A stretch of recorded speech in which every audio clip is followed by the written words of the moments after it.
भगवान के शुद्ध। देखो कृपया शांति बनाए रखें, बिल्कुल शांति बनाए रखें।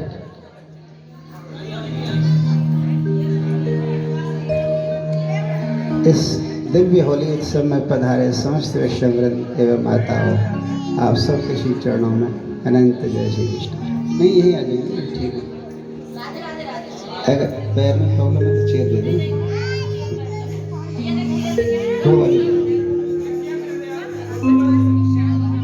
तब तक एक मिनट के लिए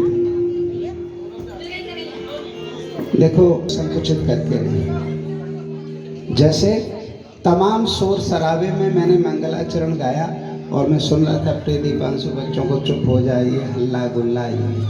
हमको ये प्रतीक्षा नहीं करनी कि समय और स्थिति अनुकूल होगी तब हम साधना करेंगे। विकट परिस्थितियों में साधना पर डटे रहना ही भगवत गीता का उपदेश है। अर्जुन इस चक्कर में पड़ गए कि भगवान यहाँ मारकाट होने वाली है, सामने से कौन सा तीर आ जाए, पता नहीं किसको मार डाले। जीवन भर जो कमाया है वो एक क्षण में जाने वाला है, और आप ब्रह्म की उपासना और भगवत भक्ति की बात कर रहे हैं इसमें। तो जब भगवान इतनी विकट स्थितियों में भगवान के भजन की बात कर सकते हैं, तो ये छोटा मोटा हल्ला गुल्ला हम सबके लिए क्या है, कुछ नहीं। तो आपसे निवेदन, आप भगवान करे, आप बहुत कभी स्थिति को अनुकूल करने की प्रतीक्षा न कीजिए कि समय मेरे अनुकूल होगा, श्रोता मेरे अनुकूल होंगे, स्थितियां मेरे अनुकूल होंगी तो ही गाऊंगा, तभी शुरू करूंगा। आपने शुरू किया है तो आपको प्रारंभ करना है। आपकी साधना एक बार शुरू हो गई तो संसार के जितने भी विषय भोग हैं वो सब आपको झपट्टा मारेंगे। सारे रिश्तेदार आपके प्रतिकूल हो जाएंगे, सारे अनुकरणीय व्यक्ति आपसे प्रतिस्पर्धा करने लग जाएंगे, लेकिन आपको डटे रहना है।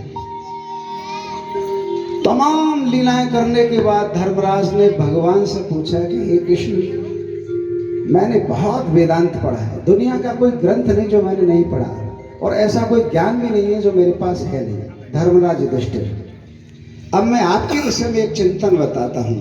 आप अनित्य हैं। भगवान बोले हाँ। अशोष्य हैं, हाँ। निर्विकार हैं, हाँ। निर्विशेष हैं, हाँ। भ्रुकुटोर प्राण मध्य हैं, हाँ। दयालु हैं, हाँ। ईश्वर हैं, हाँ। ईश्वरेश्वर हैं, हाँ। ब्रह्म है, हाँ। परम ब्रह्म है, हाँ। निखिल कुंड ब्रह्मांड नायक हैं, हाँ।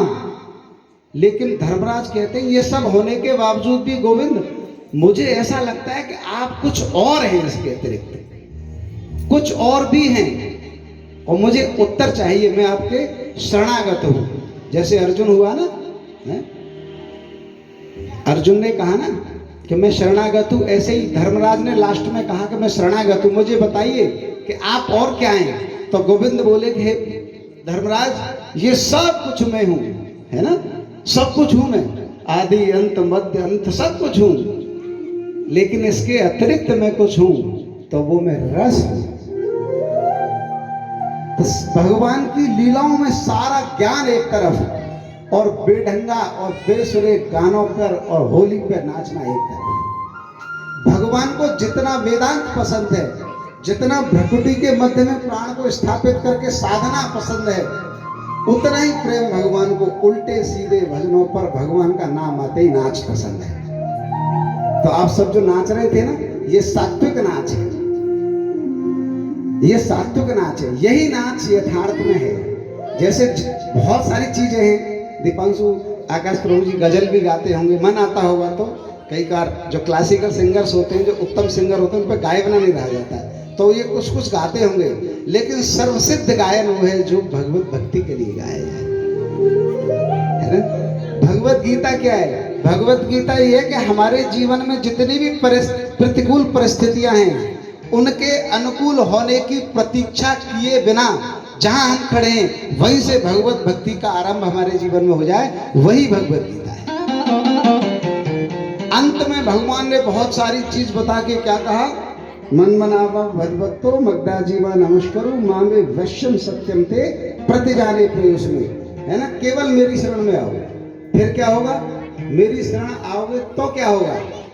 तब कहते हैं, बीच में बोला एक तो ये बोला भगवान ने, अनन्या चिंतयन्तो माम ये जना परिपासते तेषां नित्याभियुक्ता नाम योग छेव वहम्यहम्। जो कोई नहीं कर सकता वो केवल मैं कर सकता हूँ। इसलिए सततम कीर्तयन्तो माम ये जना परिपासते तेषां नित्याभियुक्ता नाम बुद्धि योग ददामिते।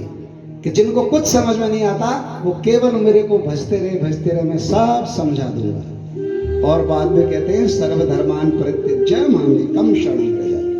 कुछ समझ में नहीं आ रहा है तो आंख बंद करके सरेंडर टू मी, मेरे सरेंडर हो जाओ। ठाकुर जी जो किसने कहा?